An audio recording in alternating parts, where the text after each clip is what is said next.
अरे पेड़ तो कुछ भी नहीं, पेड़ की बात कर रहे हो। मैं तुम्हें अब सिखाता हूं तुम पहाड़ कैसे हटा सकते हो। तुम एलर्जी की बात कर रहे हो, मैं तुम्हें तुम छोटी सी बात सोच रहे हो, मैं तुम्हें सिखाता हूं कि तुम बड़े बड़े काम मेरे नाम से कैसे कर सकते हो। नए नियम में परमेश्वर ने पवित्र आत्मा को हर एक बेटे को दे दिया है और परमेश्वर का वचन कहता है जितने मेरी आत्मा के चलाए चलते हैं वे परमेश्वर के पुत्र हैं। सो फेथ की सीरीज में हम जाएं, इससे पहले मैं चाहता हूं कि मैं इस फाउंडेशन को बिल्ड करूं आपके जीवन में कि आप समझो कि विश्वास अपने आप काम नहीं कर सकता। विश्वास आप अविश्वास करते हैं सिस्टर? हाँ जी हम तो विश्वास करते हैं, बहुत विश्वास करते हैं। हम विश्वास अपने विश्वास पे नहीं करते, हम विश्वास परमेश्वर के वचन पे करते हैं। विश्वास परमेश्वर के वचन से जन्म लेता है। हाँ जी हम मानते हैं यीशु मसीह हमारा प्रभु है। हाँ जी हम मानते हैं। आमेन, प्रेज गॉड, हालेलुया। अब प्रभु कह रहा है मेरा बेटे मेरी बेटी, मैं तुझे अपना विश्वास देना चाहता हूं कि ताकि तू पहाड़ों को हटाए, कि ताकि तू तूफानों को शांत करे, ताकि तू बीमारियों को डांटे, ताकि तू दुष्ट आत्माओं को निकाले, ताकि तू जय में चले। प्रभु यीशु मसीह कह रहे हैं कि परमेश्वर का विश्वास रखो, यानी परमेश्वर के पास भी विश्वास है। यानी विश्वास शारीरिक या मानसिक नहीं, विश्वास परमेश्वर से उत्पन्न हुआ है।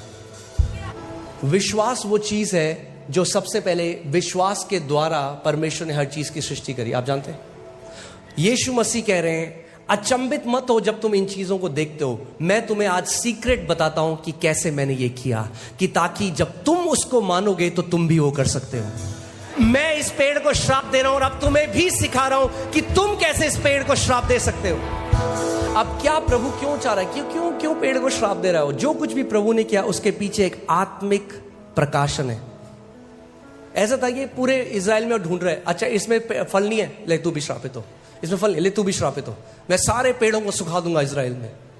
ये नहीं कह रहा हो, वो हमें कुछ सिखाना चाह रहे हैं।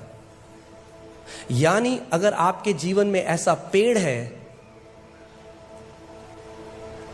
जो आप नहीं चाहते तो आप उसको श्राप दे सकते हो। एक ऐसा पेड़ है जो हर फरवरी में आपको फ्लू लेकर आता है। अजी मेरे को तो ना फ्लू है, क्यों? क्योंकि आप मानते हो वो एक पेड़ आपके अंदर है, वो एक बिलीफ सिस्टम आपके अंदर है, आपको श्राप देना पड़ेगा उसको। अरे पास्टर जी हम जब भी कोई अच्छा काम करने जाते, जब भी हमारे साथ कुछ खराब हो जाता है, एक पेड़ है जिसके फल आप खा रहे हो, कर्स करो उस पेड़ को। जब भी दिसंबर आता है हमें एलर्जी हो जाती है, हमें खुजली होती है, पेड़ है। यानी प्रभु यीशु मसीह बता रहा है जो आप नहीं चाहते आपके जीवन में हो, आप उसे जड़ से सुखा सकते हो परमेश्वर के विश्वास के द्वारा। दुख की बात यह है बहुत सारे मसीह लोग आज भिखारियों की तरह प्रार्थना करते हैं। परमेश्वर भिखारी नहीं चाहता आपको बनाना, वो भीख मांग रहे हैं अपने पिता से, जबकि परमेश्वर ने उन्हें अधिकार दे दिया है। अधिकारी कभी भीख नहीं मांगते। आप समझ रहे हैं आज का वचन? हाँ, आप देखिए क्या लिखा है, मैं तुमसे सच सच कहता हूं। अब एक बात बताइए, क्या प्रभु यीशु मसीह कभी कभी झूठ भी कहता था क्या?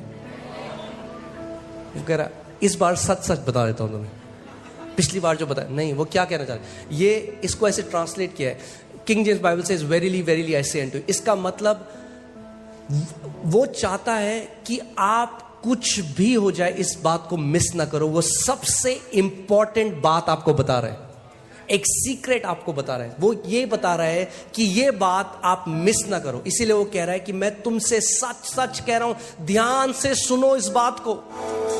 अगर आप इसको समझ गए तो दीर्घ जीवन जियोगे, स्वास्थ्य में जियोगे, शांति में जियोगे, जय परमेश्वर की भलाई में जियोगे, और शैतान आपकी गर्दन पकड़े हुए नहीं होगा, शैतान आपके पांव के नीचे होगा। आमीन। सो प्रभु यीशु मसीह कह रहा है मैं तुमसे सच सच कहता हूं कि जो कोई इस पहाड़ से कहे। अभी एक मिनट, अरे प्रभु अभी तो पेड़ था, पहाड़ क्यों गया? यानी प्रभु यीशु मसीह ने समझा रहा है अरे पेड़ तो कुछ भी नहीं है, तुम पेड़ की बात कर रहे हो, मैं तुम्हें अब सिखाता हूं तुम पहाड़ कैसे हटा सकते हो। तुम एलर्जी की बात कर रहे हो, मैं तुम्हें सिखाता हूं तुम कैंसर को कैसे नाश कर सकते हो। तुम छोटी सी बात सोच रहे हो, मैं तुम्हें सिखाता हूं कि तुम बड़े बड़े काम मेरे नाम से कैसे कर सकते हो? पहाड़ क्यों कह रहे हो पहाड़? अब मैं चाहता हूं आप अपनी इमेजिनेशन का, अपनी कल्पना शक्ति का इस्तेमाल करिए। आप एक पहाड़ के सामने खड़े हैं, बड़ा पहाड़ है, आप कितने छोटे से दिखाई देंगे उसके सामने? कुछ भी नहीं। मतलब आपको लगता है कभी आप उस पहाड़ को हटा सकते हैं? मगर प्रभु यीशु मसीह कह रहा है हम पहाड़ों को भी हटा सकते हैं। कैसे? अपने विश्वास के द्वारा नहीं, परमेश्वर के विश्वास के द्वारा। मैं तुमसे सच सच कहता हूं कि जो कोई इस पहाड़ से कहे, एक्चुअली में ये सही कहे नहीं कहा प्रभु ने यहां पे, उसने कहा जो कोई इस पहाड़ को कमांड करे, आज्ञा दे। आज्ञा दे। क्या करे? इस पहाड़ को आज्ञा दे। परमेश्वर ने अपने एक दास से कहा, मेरे इतने सारे बच्चे हैं जो अपनी बीमारियों में मर गए क्योंकि उन्होंने अपनी बीमारियों के बारे में बात करी मगर बीमारियों से बात नहीं करी। परमेश्वर का वचन कहता है कि अब्राहम विश्वास में कमजोर नहीं हुआ अपने शरीर पर ध्यान लगाकर। अगर शरीर पर ध्यान लगाओगे तो विश्वास में कमजोर हो जाओगे। प्रभु यीशु मसीह के नाम से मैं चंगा हो गया, अभी भी गर्म है शरीर। आपका शरीर आपको नहीं बताएगा आप चंगे हो कि नहीं, आप अपने शरीर को बताओगे। कितने लोग कोविड में मर गए? क्यों जानते हैं? वो ऑक्सीमीटर लगा के हर 10 सेकंड में चेक कर रहे हैं ऑक्सीजन कितनी है।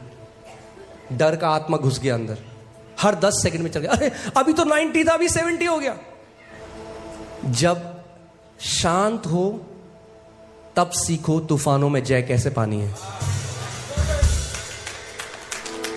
अभी है समय विश्वास में बढ़ने का, तब नहीं जब तूफान आएंगे, क्योंकि जब तूफान आएंगे आप रेडी हो उनके ऊपर जय पाने के लिए। अगर अभी बुखार को डांटना नहीं सीखोगे तो कल को कैंसर को भी नहीं डांट सकते। अगर अभी सर दर्द को डांटना नहीं सीखोगे तो कल को जब शैतान किसी बड़ी बीमारी का लक्षण लेकर आएगा उसको भी भगाना नहीं सीख पाओगे। ये समय है प्रशिक्षण का, ये समय है ट्रेनिंग का। मैं तुमसे सच सच कहता हूं, जो कोई इस पहाड़ से कहेगा,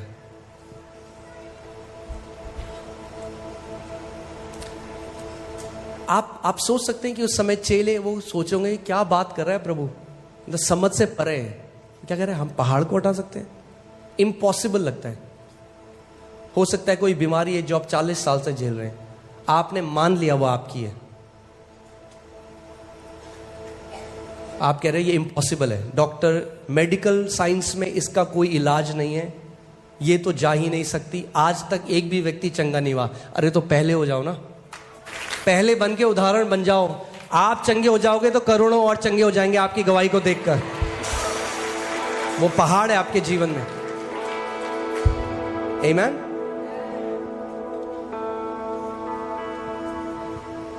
मैं तुमसे सच सच कहता हूं कि जो कोई इस पहाड़ से कहे, पहाड़ को कमांड करे, क्या कहे कि उखड़ जा। उखड़ जा कहना नहीं है, कमांड करना है। उखड़ जा, नहीं, प्लीज उखड़ जाइए, ये नहीं कह रहा प्रभु। पहाड़ जी प्लीज चले जाइए, है ना। जिस गांव से मैं हूं वहां पे क्या होता है, जब दुष्ट आत्मा आ जाती है ना किसी के अंदर, तो दुष्ट आत्मा को बोलते हैं क्या चाहिए आपको, बताओ क्या चाहिए। उनकी पूजा करते हैं। प्रभु यीशु ने डांट के भगवान निकल यीशु के नाम में, वो पूजा करने लग जाते हैं। हाँ जी क्या चाहिए, वो फिर और खेलती है, हाँ ये भी दो वो भी दो।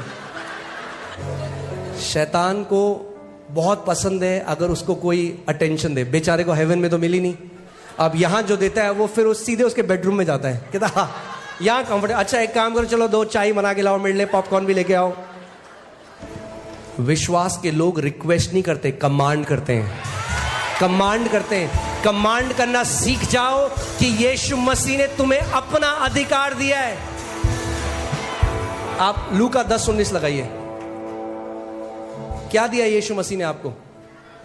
अपना अधिकार दिया। भैया कमाया नहीं है आपने उसको। इंग्लिश में बोलते हैं डेलीगेटेड अथॉरिटी, यानी वो अधिकार जो उसका है मगर उसने आपको दे दिया है।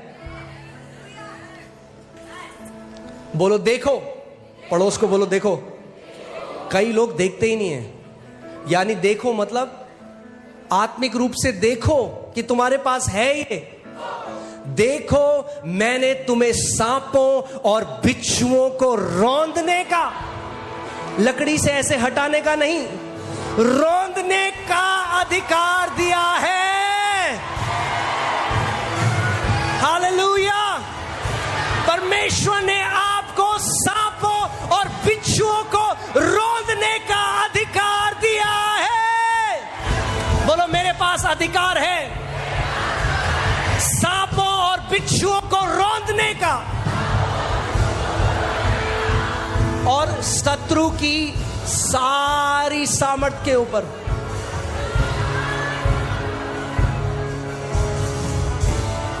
अधिकार दिया है। आप जानते हैं कलीसिया की दिक्कत क्या है? हम आज भी नहीं मानते कि प्रभु ने क्या कर दिया है हमारे लिए। हम भीख मांग रहे हैं, प्रभु कर दे। लोग बोलते हैं मैं वहां गया था तो बहुत बड़ी दुष्ट आत्मा है उसके अंदर, बहुत बड़ी, और थप्पड़ मार दी। मैं तभी तो थप्पड़ मारी क्योंकि तुम्हारी नजर में बहुत बड़ी है। अलग नहीं हो तुम उन स्पाइस से जो 12 जासूस गए थे। उन्होंने कहा हम तो ग्रास हॉपर जैसे थे, हम तो टिड्डी जैसे थे उन लोगों के सामने। और वो दुष्ट आत्मा आपस में करेंगे, ओ यार ये परमेश्वर का पुत्र आ गया, इसके पास अधिकार है हमें निकालने का। कितने मसीह ऐसे हैं ना, वो फील करना चाहते हैं, फील। ओह झुरझुरी हुई, ठंडा लगा, गरम लगा, मुझे अधिकार है। परमेश्वर ने नहीं कहा अधिकार फील करो, विश्वास करो कि है। फील करो या ना करो, ठंडा लगे, गरम लगे, ना लगे, मानो जो परमेश्वर का वचन कह रहा है। बोलो, मेरे पास अधिकार है। आपको फील हो ना हो, है। कितने लोगों को पता है कि उनके पास दिमाग है? अपना हाथ खड़ा करो। फील हो रहा है आपको आपका दिमाग अभी, मगर पता है फीलिंग जरूरी नहीं है, मान लो कि है। बोलो देखो। यानी आप कैसे देख सकते हैं? घर में जाओ, एक चेयर में बैठो, हाँ, use the faculty of your imagination. अपनी कल्पना शक्ति को इस्तेमाल करना। क्या कोई बीमारी है जो आपको वो करिए? बैठो और देखो कि वो एक सांप की तरह, एक बिच्छू की तरह आपके पास आ रहा है, और आप उसे कर रहे हो खचक पचक पच, और आपने उसका बना दिया काला पेस्ट। वो अधिकार जो प्रभु यीशु मसीह ने आपको दिया है केवल काफी नहीं है कि उन अटैक्स को रोक देगा जो अटैक आपके जीवन में हो रहे हैं। वो इतना महान है कि वो कह रहा है तुम शत्रु की सारी सामर्थ को पूरा कुचल दोगे, रौंद दोगे। रौंदने का मतलब क्या है? अगर आपने किसी बिच्छू को रौंद दिया तो फिर क्या है? फिर वो डंक नहीं मार सकता दोबारा। एक बार रौंद दिया गया है, और यीशु कह रहा है वही अधिकार मैंने तुम्हें दिया है। अपने आप को पावरलेस देखना बंद करो और मानना शुरू करो जो परमेश्वर का वचन आपके लिए कहता है। फिर से पढ़ें इसको, सींचे, थोड़ा सींचना पड़ेगा कई बार जब तक इसके फल ना आने लग जाएं। फिर से सींचते हैं, रेडी हैं आप? फिर से सींचते हैं, रेडी हैं आप? देखो, पड़ोसी को बोलो देख सकते हो, बोलो देखो। देखना जरूरी है। परमेश्वर ने इब्राहिम को बोला जो भूमि तू देखता है मैं तुझे देता हूं। अगर अधिकार में चलना चाहते हो तो अपने आप को एक अधिकार की तरह, अधिकारी की तरह देखो।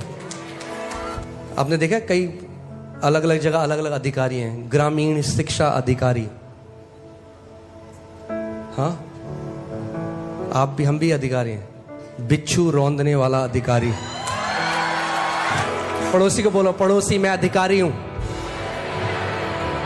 बोलो मेरे पास अधिकार है। Hear this. If you will release your authority, God will release His ability. अगर आप अपने अधिकार का इस्तेमाल करोगे तो परमेश्वर अपनी सामर्थ का इस्तेमाल करेगा। आपका अधिकार और परमेश्वर की सामर्थ साथ में काम करता है। मगर अगर आप अपने अधिकार का इस्तेमाल नहीं करोगे तो परमेश्वर की सामर्थ कार्य नहीं कर सकती, क्योंकि अधिकार उसने आपको दिया है। वो बीमारी डंक मारती रहेगी।